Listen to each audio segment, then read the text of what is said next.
19শে জানুয়ারি 2026 থেকে শুরু হতে চলেছে গুপ্ত নবরাত্রি।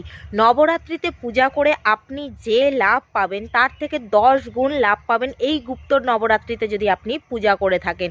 আপনাকে কি করতে হবে, রোজ সকালবেলায় ঘুম থেকে উঠে 2টো লবঙ্গ এবং 1 টুকরো কর্পূর নিয়ে আপনি মা দুর্গাকে অর্পণ করুন এবং কিছুক্ষণ পরে সেই কর্পূরের উপরে লবঙ্গ দুটোকে রেখে জ্বালিয়ে দিন।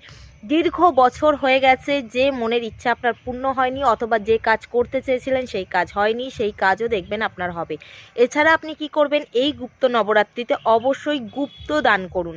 যে দানটা আপনি করবেন কেউ যেন না জানতে পারে। আপনাকে কি দান করতে হবে, হয় কালো তিল অথবা অন্নের দান করুন। অবশ্যই এই দানটাকে গুপ্ত রাখবেন।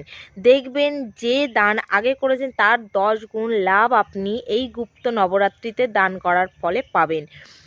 অবশ্যই দান করুন এবং আপনার মনের ইচ্ছাকে পূর্ণ করুন। রাধে রাধে।